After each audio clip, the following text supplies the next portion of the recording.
was back in. So, yeah, it probably would have saved him there, at least for some time to get the Oracle back in position. In the next round, Sumail still huge as ever. He sure is. These back and forth moves. 28,000 net worth on the Leshrac. Getting closer to being able to pick up this arcane blink and still having the availability of buyback.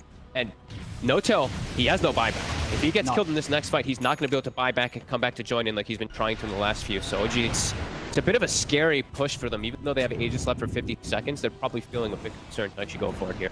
As I believe the double Cataclysm's back up in 20 seconds for the Invoker. Going to be keeping an eye on that timing for sure, you would imagine, OG. Yep.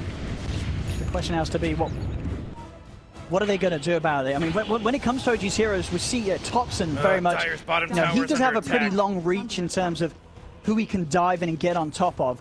But other than that, actually finding someone to really stop Boom from ever getting off his combo from the back of the fight, it's not easy for OG's heroes. No. They can't really stop Boom from doing his job every single time. As long as Aramis or Shad's in between Boom and OG, Shad's Boom's gonna be able to drop those double Cataclysms every single team fight. Absolutely, it's not easy, no. Especially with No-Tail having no buyback or not. Like if you've been watching his last gameplay for the last minute and a half or so, he's just Shadow Amulet randomly in the river because he knows it's like if he gets caught, the game could just get really weird for them in the next few moments because they'll be down to like 100 seconds. They can't really stop Boom from doing his job every single time. As long as Aramis or Shad's in between Boom and OG. It feels like they have to, just these angles of approaches is a bit strange. It's a bit difficult for them. Seb might be needing to get that RP off, but it's the same thing. Like they're fine. They're getting on top of that backline. They're getting on the Magnus. They're getting on the Oracle to prevent them from doing.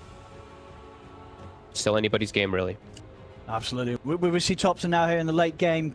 At the moment, queuing up the Ags. What do you think he's got in mind when it comes to this? Is this going to be it's a save. Is it for the or for the disable on one of these cores of Viking? Or do you think his job's now going to be just sort of kicking No-Tail out of the team fight, at least giving No-Tail a chance to live if they do find him? It could be both. It's probably more so just saving No-Tail because then he can if he just gets the Stone Remnant onto him, then he survives throughout the Cataclysm combo. But if he sees an opportunity where he can roll in and kick somebody out of base, there's always possibilities. And then they've got skewers and they've got the boulder to kick people out of base. Chant Remnant, sorry. So I mean, that is true. It's a lot of range. We haven't really seen a lot of this game around OG's base, but when it does get there, OG's going to have a pretty good delivery system for taking heroes from the tier 3s straight into their fountain. So, Viking, as much as they're pulling out a very impressive hold on their half of the map, they've definitely got quite a mountain to climb when it comes to turning that into the ability to end the game or threaten the game against OG. You know what my favorite thing about this game is, though, Owen? We have two lineups that are very explosive, right? With, like, their Cataclysm combos, AA Blast. We have even Lagunas and stuff like that. Let's take a look at how many Aeon Discs we have. It's a big 0 right now, which makes me feel really nice. I don't know, that item is just running rampant everywhere. I mean, what is it, sort of a gentleman's agreement from the teams, you think? Nobody wants to play with They're going to start this, buying it now. I think No-Tail's probably like, I need an Aeon. Here. Bounty. A smoke up from Viking. As soon as the action's back on, they want to bring the heat. There's another Aeon Disc. Yeah, as soon as we say it, man, look, Shad's got one. We've got one coming out of No-Tails. I mean, it makes a lot of sense from Shad as well. Sure does. For him, sure, damage is going to be limited from himself, but being able to survive and get the call off, allowing Boom to drop the 2 Cataclysms, the lockdown from the Axe will be enough to start off the action. Even if the Aeon just gets procced. There it goes. Clockwork rocketing side lanes, scouting out. OG, they'll show themselves down bottom. Radiant's courier got got going killed. again. You know how much stuff he was carrying? Radiant's middle tower is under attack. It dies tier fast. 3's OG. They got to get back quick, Viking. Dire's top tower is under attack. See what Shad can do. Watching from the side. Structures are fortified. Stepping up. He's going to look for the grab. He's been able to catch the two on the backlines. He's found Seb and Saxa. Straight up with the hooks on as well on the Seb. Pushing it back to the corks into the second round of Cataclysm. Seb. He's going to get away with the skewer, but the damage is done. Seb's out for 2 minutes. Ti10, his BKB has come to an end. Aramis committing with his own BKB. The Cell Stone into the slide away. Ti10 will break his way out of any further combo. In fact, Thompson's ready to go back in. Obliterated. Will look to finish off the range rack. Just to be a bit careful with no BKB.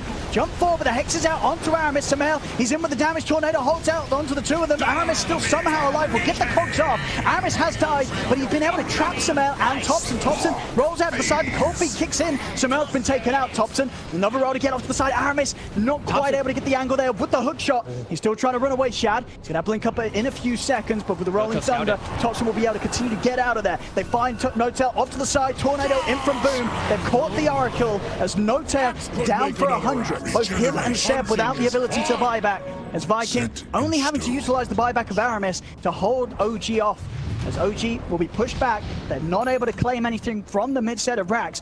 And now a bit of a window where Viking, they could punch back pretty hard and take objectives from OG already. Top, Boom, he's looking for the setup onto Thompson. He's been able to sneak over into the jungle. He's found Thompson, and with the outpost under their control, Aramis gets him with the TP. Hookshot is up, but the stone form lasts just long enough from Thompson to avoid the connection of the hookshot. As Thompson, he'll only just, but he will manage to get himself away. I mean, Viking got like so much out of that. They got top racks. They got a huge fight in the mid lane. They only lost, what, a range racks, I believe, out of all of it, too. So, yeah, massive. Absolutely. Range racks and a clockwork buyback. So, very small things being offered by Viking to be able to take that against OG Thompson. He's in on the mid. He's been caught out by the call. We'll get the BKB off in time, but the first Cataclysm comes crashing in. Hookshot off the mark there. Can't quite get past Shad to get the control onto Thompson, so Thompson will be able to still step back underneath the tower. Turn with the silent Shad. Eon Disc will proc. They're back off for now. 10 seconds until Seb's back in. About 10 as well until Sumail's back in the game. Sumail really not wanting to have to use his buyback, of course, with these last few seconds that he is off the map. So if Viking can force the racks in time over to the side, Chad, he gets the grab on Saxa. Saxa standing a little too close over to the mid. Seb, he's in with the RP onto the two of them. He's able to push back Aramis underneath the tower as well as Kezu, but there's no follow-up onto both of them. Buyback comes out from Saxa. Another skewer, again from Seb, scooping up the two of them. Aramis will die underneath the tier 4s. Kezu trying to break away with the help of the wedge, but the light strike comes crashing down from Saxa. Kezu will fall. OG themselves this time round, just one support buyback will hold back Viking. Viking not quite able to get the melee racks in the mid lane, as OG, they will bring out the defense. And it's 100 seconds now the other way. Let's see what OG looks to make happen with that time, since they didn't have their Magnus for 100 seconds, so that's why Viking went for the push. Now we've got it going the other way. Seb, he should have buyback for the next. He was just short on gold, I think it was. So now this one he'll be able to get a little bit more farm out, and we'll have buyback after this next push. So gonna look to set for that one up, and yeah, we'll see what Viking does look to set up for here. Shad, he does buy out. He spends both, so he's got that super high attack speed now. Yeah, 50 seconds. Wait, say it. He needs to, because they could just lose. They could get megged right here. That's the scary thing about this Earth Spirit plus this Slash Strike. It's 50 seconds. That's more than enough time. The creep's getting too close. There's not going to be any backdoor protection here for Viking as Thompson. Tier 3's gone. Onto the racks here. What can the three of them offer up, Viking? Thompson, some of the roll. He's going to be able to use the stone form here to kick him back deep into the hands of the rest of OG. Shad still able to get the BKB off. BKB and walk off to the side. They'll put the fortification. Still 30 seconds until Vikings got the full squad left alive. Boom. The AoE deafening blast. Going down the push here from Thompson a little bit. Not enough. The range rack still goes down. Oh boy, Thompson over towards the melee racks. So we're just the three hard to push them back. Sumail, he's in aggressive with a Hex onto Boom. Thompson rolls forward as well, but Boom's out to get the BKB off. The Cataclysm comes out, but there's no setup as Celery dies underneath the tower. He does have a buyback available. Thompson look for the roll in onto Boom, but Boom with the Boomer speed able to juke it out to the side. Seth dropping the RP, but the Eon Disc from Chapman moves the stun immediately. He's got the damage control onto Sumail. Sumail, he's going to have the buyback, but Saxa's down. No buyback on him. Thompson, BKB committed as he tries to stay on top of Keju and Celery, but Shad, it's another triple kill. He's done with a set. It's another ultra kill. It's Thompson, the last man left alive. He'll turn into a stone, he'll turn into a statue. Maybe they don't see me if I don't there, but they do. They see him. The Hex is down. Rampage for Shad. As Viking, they'll wipe OG, and they will defend the base, even keeping the melee racks alive on the top lane. Chad got the two-man call on the back line. He got the Magnus and the Lina as Sumail was super far into the base. They got split up again. The Cataclysm connects, and then they're all split. Again, OG getting a bit too overzealous, it feels like, with their aggression, and they get turned on by Viking for like the third or fourth time this game. Absolutely big hold there from Viking. Doing it for what must have felt like the longest of time for them as well, with just the 3 versus the full 5-man of OG. But they pull it off, they hold back OG, and now they're ready to run down mid here with a full squad. They know there's no RP either for 30 seconds or so. The Aeon Disc, as you mentioned, it procced as soon as that RP went off, similar cooldown, so they should know. Back is forced though from Thompson. Push is back up, so it does look like that's what Viking wants to scout out next. Take out the outpost first. Playing it careful, playing it smart here, Viking. They know that they've now managed to shift the lead into their favor, but not wanting to make the same sort of misplays that OG has here. Viking eyeing up the mid lane. Notel is quite far away from his team still. He's pinging himself. He's a guys, I'm not there yet. Be a little careful, I'm coming. Thompson rolling in. Goes in deep. Able to make it away and chancing himself. Dying. I mean, they're going for this rush. Pretty much with the full lineup of OG alive, Viking feeling that strong about their ability to take objectives out to the side of the pit. Though they've caught Aramis. They're in with the jump. Aramis, he's out. That's the gem hitting the decks. Aramis gone for 90 seconds, but the time is brought there for Viking to finish off the Roshan. And now they'll look to try and get themselves out of it. Thompson in with the chase towards Celery, but they'll turn. Boom with the two-man tornado. The RP from Seb comes down on the Boom, but Boom again getting the BKB off in time. Thompson rolls over towards Celery, has the damage to take down the AA. The AA is gone. Boom pushing about with the deafening blast. He's up to the high ground. Cataclysm coming down as OG's starting to get split. They look towards Shad, but Shad blinks out just in time. Thompson still trying to chase in onto the Axe. Shad, he's got enough movement speed here with the boost to travel to get out of there. He has it. Thompson in with another roll. They'll catch the Axe. They'll bring down Shad the once. He's got the Aegis ready for round 2. No BKB. Eon Disc up in a second.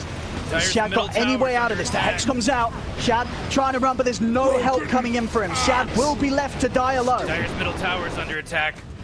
Base is starting to get sieged. Good fight though from OG. They get the supports right at the start, and they can actually keep Notel alive for one. Dire's middle they get the jump on him with the Hex, but his Aeon Disc ends up keeping himself alive. Get the kite around. OG, I think they lost a full AC on the courier during this fight from Thompson, but either way, able to get the fight back. Getting rid of Aramis seems to be pretty important at the start of the fight. Even though it looked like he kind of caught the rolling boulder for his team, he dies right at the start of the fight, and it seems very difficult for Viking to fight without him. They will get their gem at least. I mean, and I guess Shad maybe feeling the inevitability of OG trying to force something whilst we are dead, coming out with a sort of an unprovoked flyback there. Yeah, which could leave him in quite a risky position. I guess was just really scared of something coming in, wanted to use the buyback sooner than later, but might have got away with holding off on that.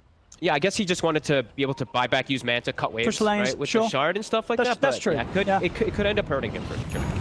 Spends his gold, he's got his overwhelming blink now too. No, definitely going for the riskier move, but as you say, maybe a necessary one, just making sure that the backdoor protection does not get close to be taken out with any of the lanes approaching the base. KheZu.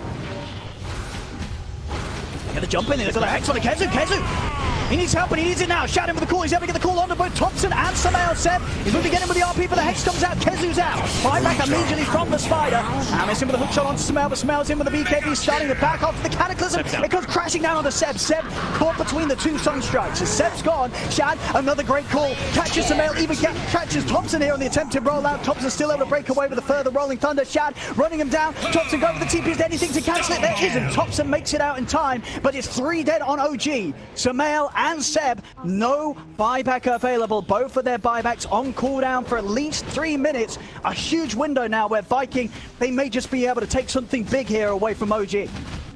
Looks scary for a second for KheZu. He dies, but it ends up being well worth it. They get the comeback. Seb gets caught by the Cataclysm again. And it's Thompson. Shad, he's in with a fake back. Jumps back in straight away on a Saxon. Thompson false promise comes out to Saxon Hotel, trying to keep his leaner alive. Enchant Remnant and a self kick off to the side. Thompson, he's moving to get back up on the high ground, but the Hex is there. Shad, he's closing the gap. Another call. Shad will grab it, but again, the Thunder was obviously time. He's able to roll away with the rolling boulder. As Thompson will live, but now 3 dead. No buybacks for OG. As Viking, they're looking at ready. They're ready to close it up. At least trying to. Thompson and Notel, they've got to pull off something insane here to hold back the full 5-mana Viking. I don't know if they can do it though. Hex out onto Notel. Viking run down the Oracle. Notel's out of the game. Thompson, the last man left alive, but not for long. As Viking get the team wipe. GG is called. As Viking will take this game 1 fog. Dire's middle tower. What a good game. Radiant Both sides. I feel like OG overextensions really hurt them this game, because it did feel like it was anybody's game, just the back and forth fights. But OG with like 2 or 3 overextensions perhaps, and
彼方へ送ります。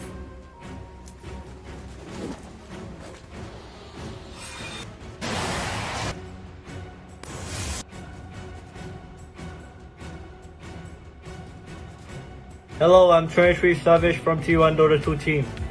I play Valorant and hang out with my friends in Discord in my free time. My favorite hero is Morphling. Talentful. My next vlog will be on TI. My feeling before TI is excited and happy. I'm 180 centimeter tall. My favorite dish is Pad Krapao. Is a Thai food.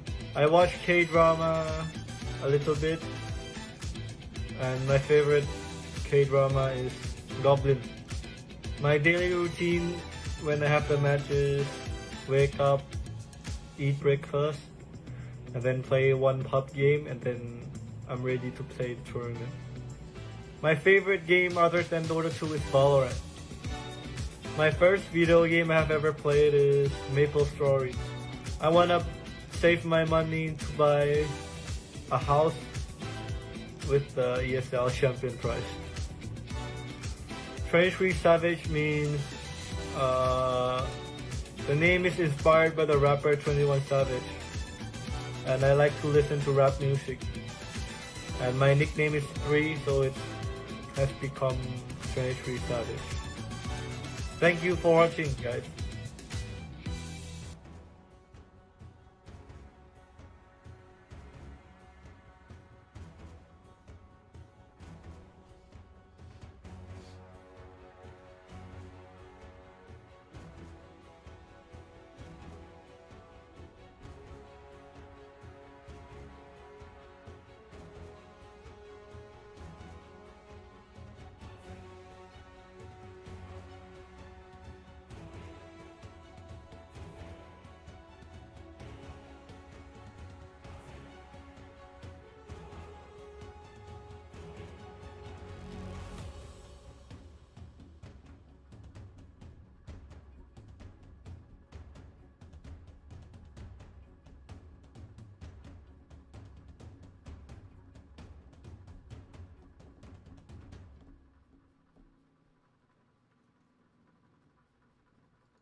行われるえげつない行為。我が心と行動に一点の曇りなし。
Radiant team ban!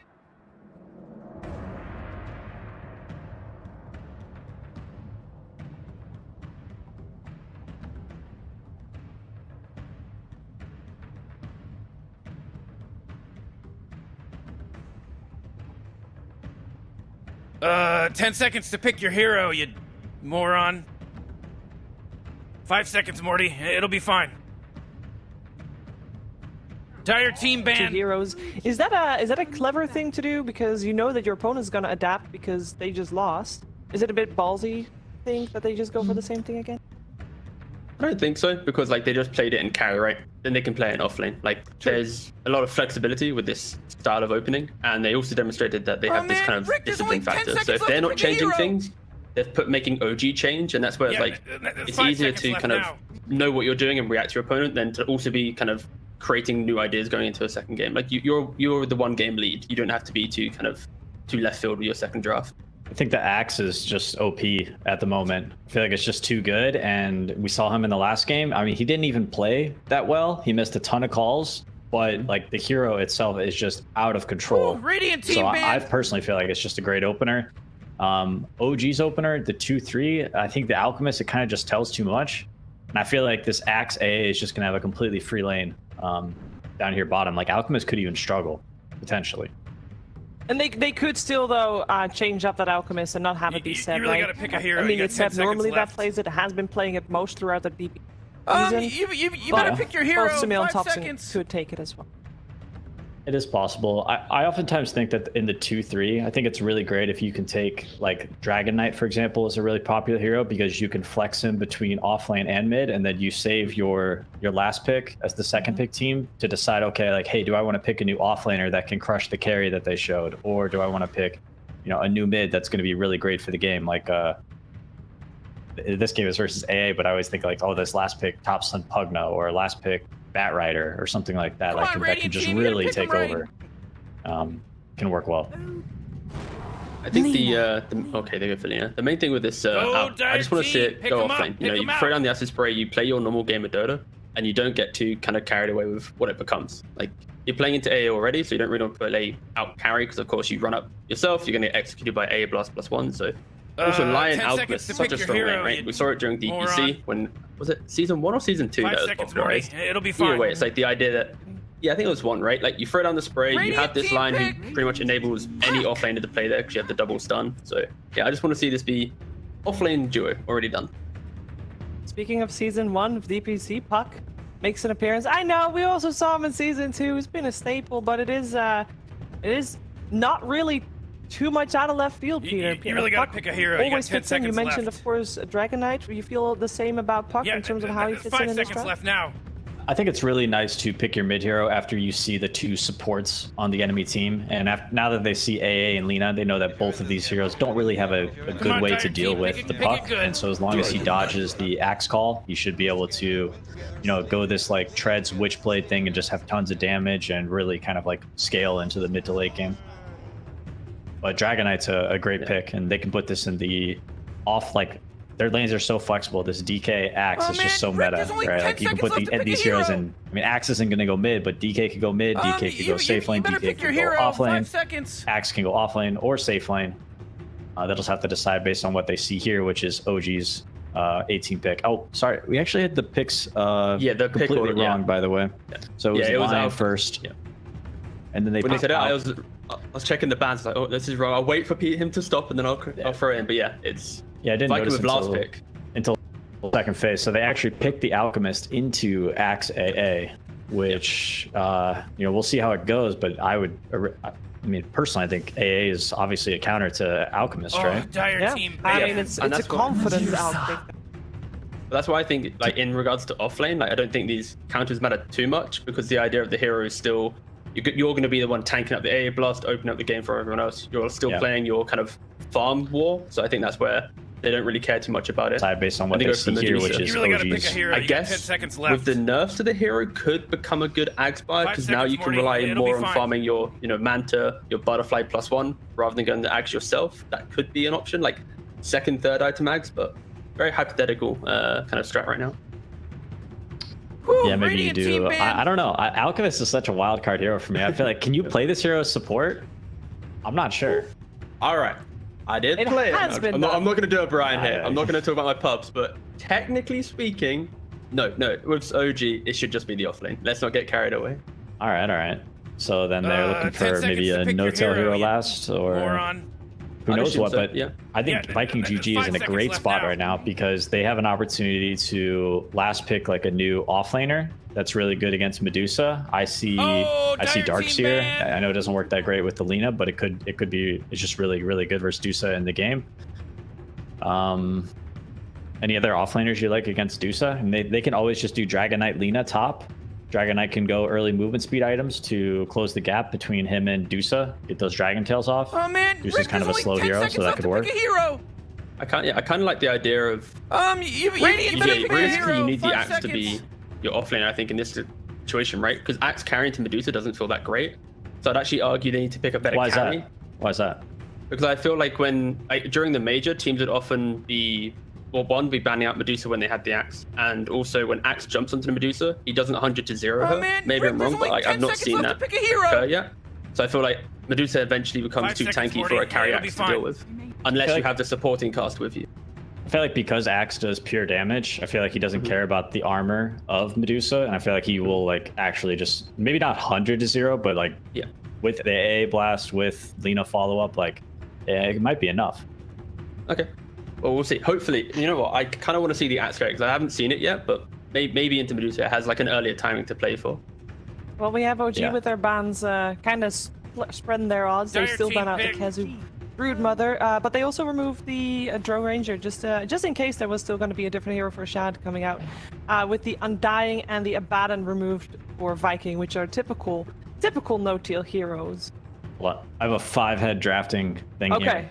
Okay. This is you do Lina mid, really gotta pick a hero. You DK4, got and you 10 get the last seconds pick Darkseer, and then you're running DK Darkseer in the offlane. DK 5 Alright. seconds though? left now.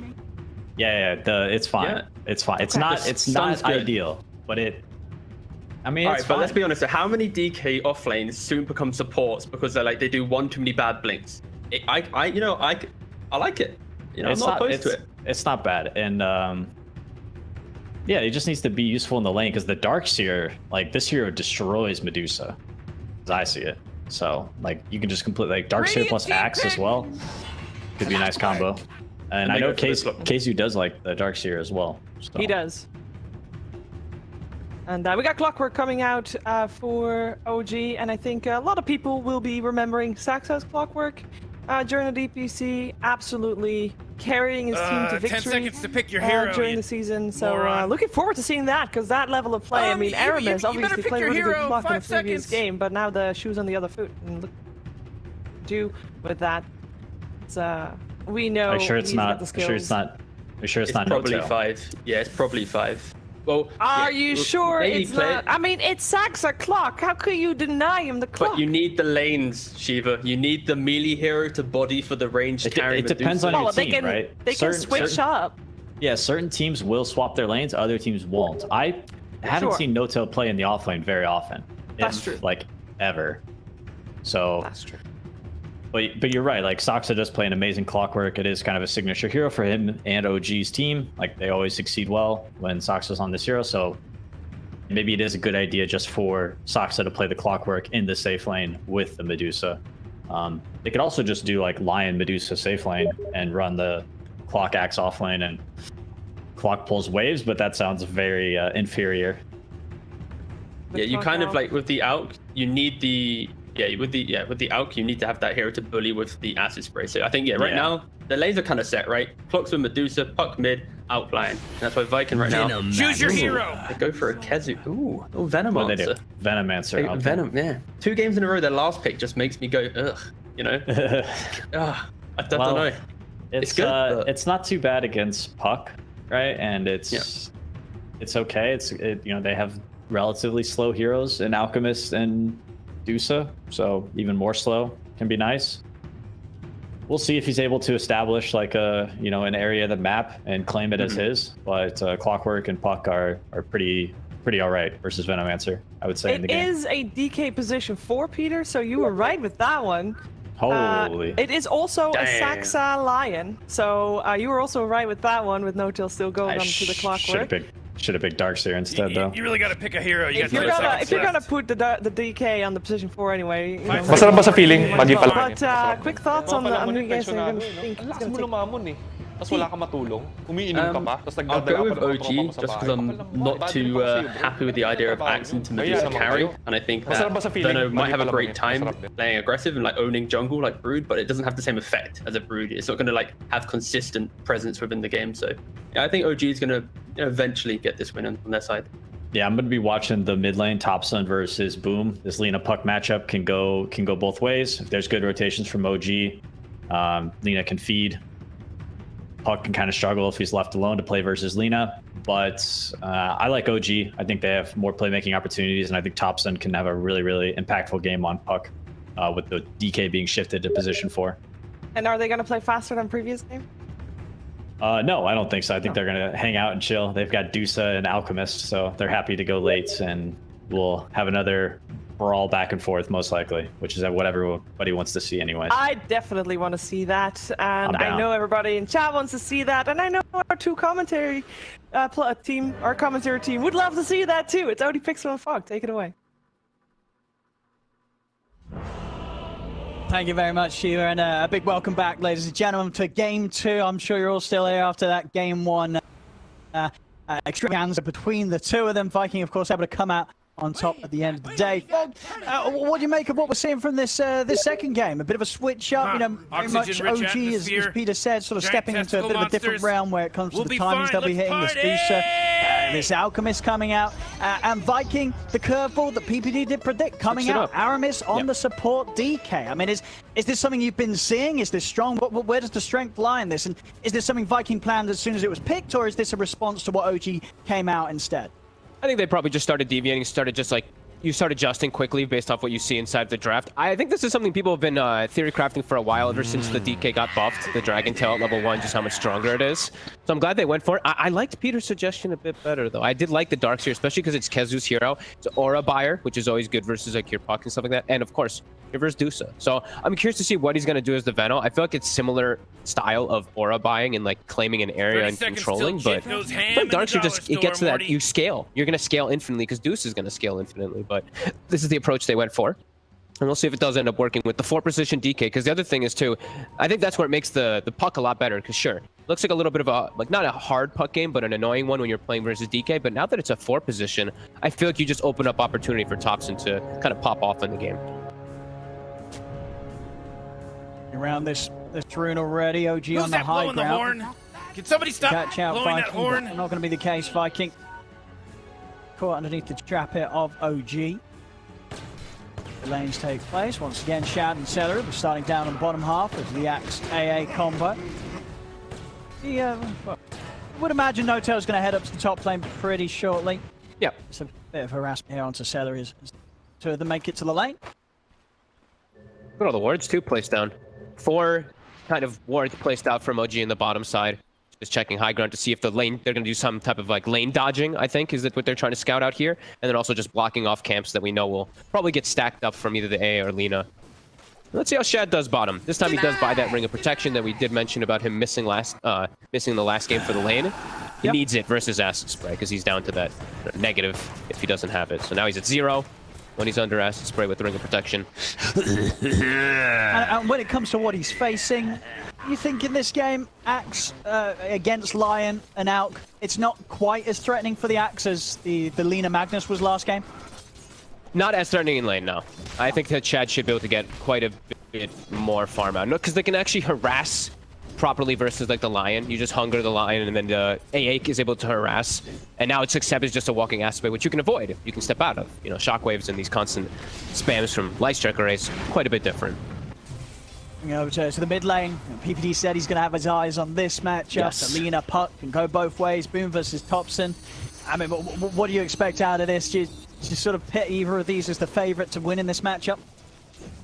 Lately, I've been liking the Linas a lot more. It's just so easy to play. Sure, Puck is easy to play, but Lina just plays itself. Like Puck, you have to do some kind of like skilled kind of dodges and stuff like that. Lina, you just click the nuke on the wave. You keep your Fiery Soul up. It kind of does itself. So I like the Lina quite a bit more. and it's really 4-position rotations. So I think that OG does have the better rotation though. So that's where Boom could get caught off guard. Hold on. Well, this might just be the first blood. 7 sacks. Be able to find it. Celery caught out. Stun holding him inside of the acid spray. The punch is coming hard. Okay, that does mean they skill the Hex. So it does mean that Sox is going to have much less mana to work with to constantly harass the Axe because of that, but they do get a kill anyway. But yeah, usually you do see the point in mana drain at level 2 because you use your whole mana pool otherwise, and you just can't do anything in lane. You're just auto attacks. And when you see this sort of setup as well, I imagine Seb, as the offlane the Alchemist, will be, of course, building items for himself. But are we going to see any sort of shift towards an early axe for any of his other cores or even supports this game? Yeah, sure. I mean, he's got 2 really valuable ones. He's got the Puck and the Medusa, so definitely super value. Maybe wants to get like 1 or 2 of his starting items first, maybe like a pipe or something like that. I've seen him usually go for the hood early, but yeah, I think it's just too valuable to not do it. Because then you can like force those fights around Roche that we used to see OG do when they did like the Monkey King Alchemist. You know, you get that timing and you just go Roshan, and then you have a Medusa with like 3 items, or a carry with 3 items and a Roshan. Yeah, and we sort of had it discussed on the panel, but what's your sort of take when it comes to sort of the Axe carry versus the Deucer carry? Now, do you imagine, you know, for the Axe, once Shad does have the Manta, the blink and the shard, you know, the means to get on top of the Deucer and do damage, is it going to be threatening Sumail, or at that point of the game, should the Deucer be at a stage where Sumail doesn't care too much about the initial burst that Viking will throw at him?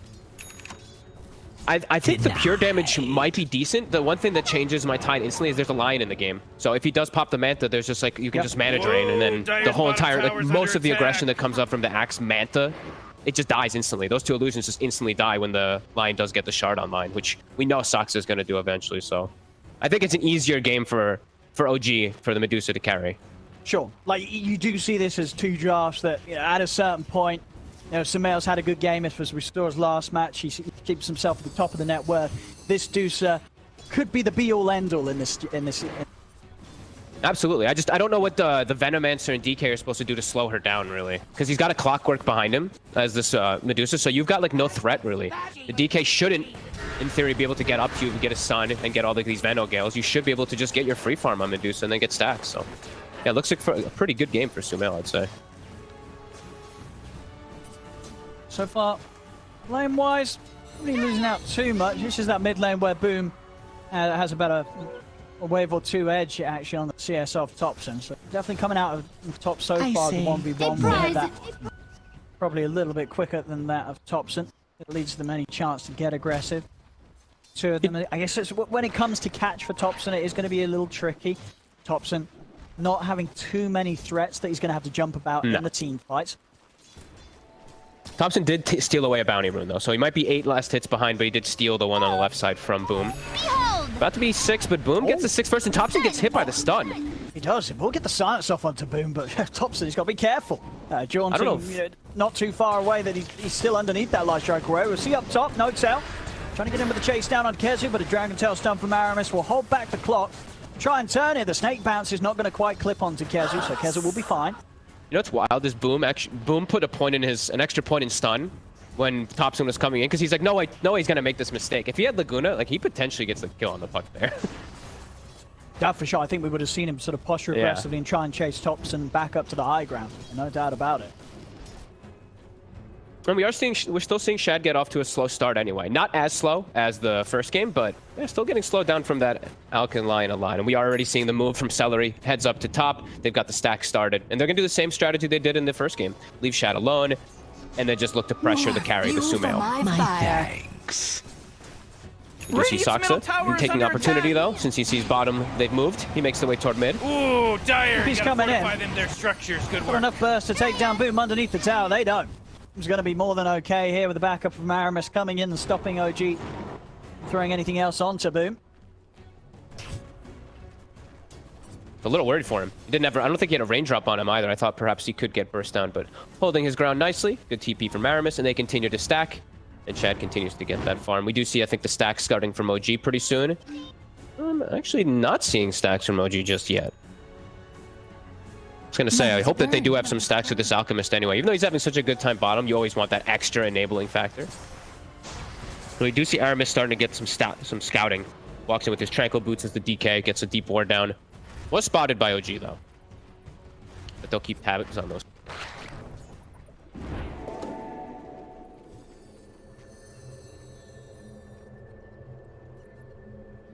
Way over to deal with those.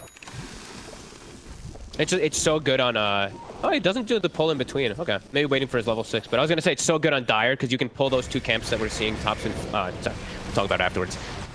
No tell. I've caught him here. Aramis able to close the gap, set up with the Dragon Tail, and at this stage of the game, these three heroes, a lot of magical damage to be dealt. Yeah. You will likely die if you're anything other than a core against these three. It's Kezu. It's getting to the point where the level's starting to rack up on the Plague Wars. This area of the map is just not going to be a place that OG really want to head over to. Yeah, and it is going to be first item, Aghanims, actually, for Seb. So not even going for a hood early on. He's just going straight forward for the Dusa. Right. He does have two really good heroes for Aghanims, the Puck and the Dusa, so... Okay. Heck, he's got 4. Sure, no tell. He does. Especially Saxa. He wants to come out with the big old fingers. Oh, and let's be honest, they never give the supports any Aghs. I've seen these offlane alchemists so they give out 2 and then they never give out another one. And that's it. Feels bad for Saxa. But it definitely is 4 good Aghs in this game. And we're seeing gold lead already, 2k for OG, just like last game, getting a little bit more out of the map. Like you say, it is to be expected a bit when you do have a core out. Absolutely. To some point with these stacks. Here comes the tops in rotation. Core drop down onto Boom. So it looks to break the coil, and with the remainder of the haste string, Boom's going to be fine. In fact, with the Dragon Tail stun, they're able to turn and blow up Thompson. Thompson getting taken out there as Viking. They're looking to try and set up for more Boom. Heading over towards Sumail. Stun won't quite catch on to the Medusa. No tail being pushed out to the side here by the damage over time from Kezu. Sumail pretty low underneath this tower. Boom popping the mangoes, but a little low on that HP, so doesn't want to quite get in with the dive underneath the tier 1. Sumail will be okay for now, but Viking quick to seize the opportunity to turn there, and smart moves from Boom, just instantly knowing that the best play was to put that haste, break that coil, so he had the ability to turn and blow up Thompson as Thompson tried to jump in to finish off the kill. Yeah, that was very heads up. The same thing I was going to talk about just now is because he knows that Clockwork's not 6, Lion wasn't in the area. There's no one else who can get on top of him. As soon as he gets out that far, that distance, he's Gucci. He's good to reset and go back in. So very nice play there from Viking. It was a good TP. It was a good idea from OG to defend with Thompson, but yeah, losing him. But they will defend the tower, and Sumail, he doesn't actually have to leave the area just yet. Say that, but now gets the stun. He's low mana. Low on mana, yeah. Oh, jeez, Radiant's gonna be all right. We'll actually get the courier of Aramis and Sumail. He's out with the TP. Doesn't want to mess around in this area any longer than he needs to now. Seeing the stacks coming out. Sox is starting to get these double stacks, but look at Shad. He has monstrous stacks in comparison. Sort of what Shad was able to do when he sort of got the time to sneak away into the jungle, clean up the stacks in game 1. He became massive on the axe, and so far the trajectory is pretty much the same here for him in this game too. Yeah, looking quite similar for sure. Sab, I believe his Aghanims is about to be finished up. 350 more gold. They'll see what they can do with it. Dire's top tower is under Viking attack. starting to get that push started top quite a lot here. Viking, Kezu starting to lay down those wards. Catapult coming in. Aramis not quite 6, but they're swinging Shad over too. Dire's top tower is under attack.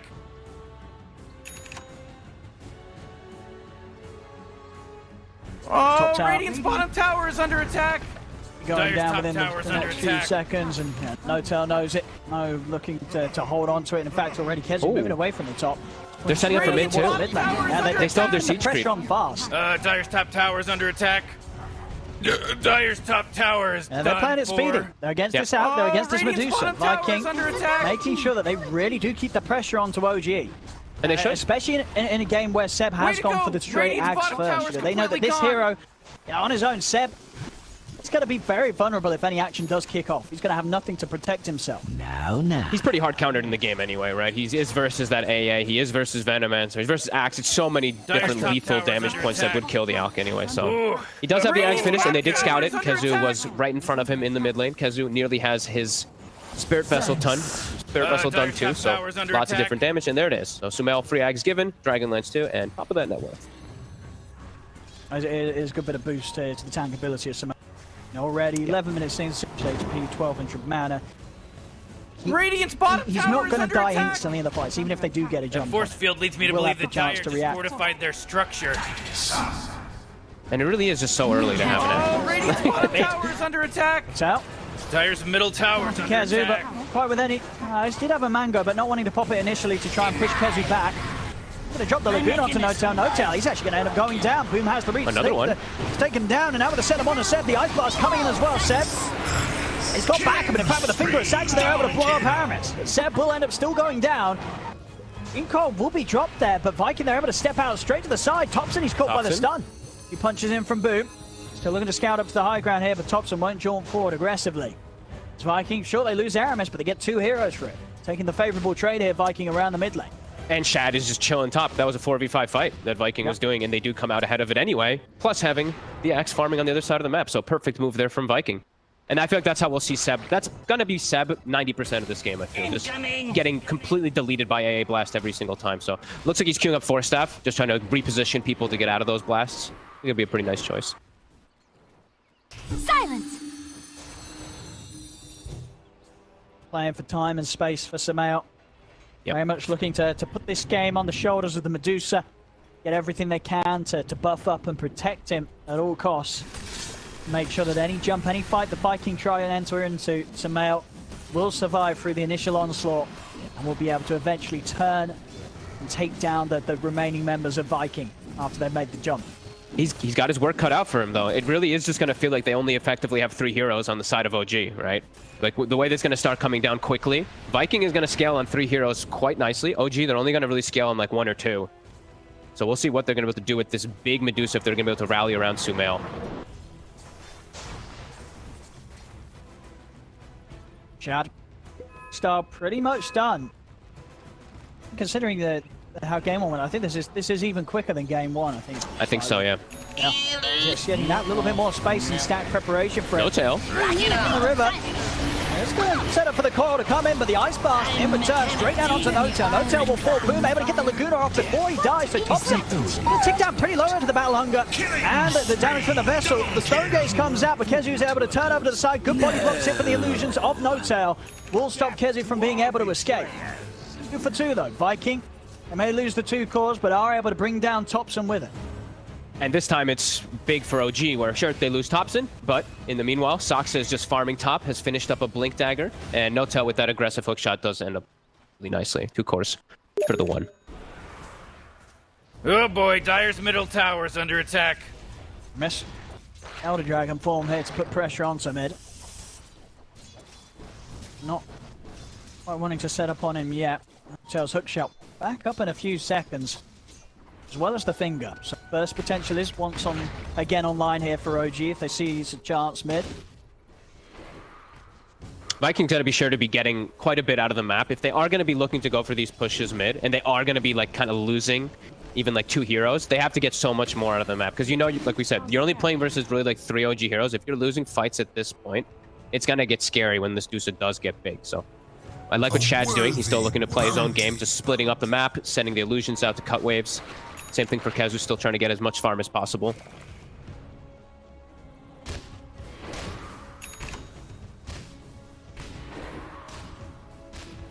Seeing Aramis even trying to find farm. They do lack a bit of that catch for the puck, as we see. If he jumps in, sure, they've got the Dragon Tail from Aramis, but yeah, he's trying to get his own Blink Dagger too, because he's super poor.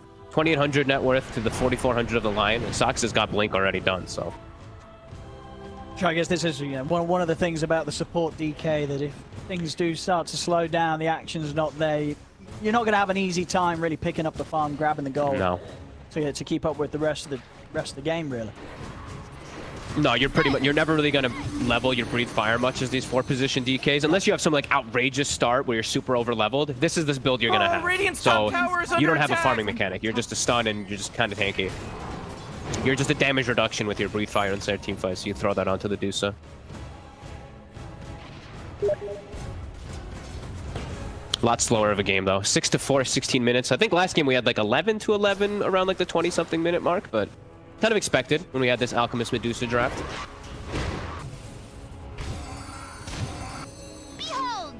As you say, as the moments pass, Viking definitely going to be feeling the pressure more and more.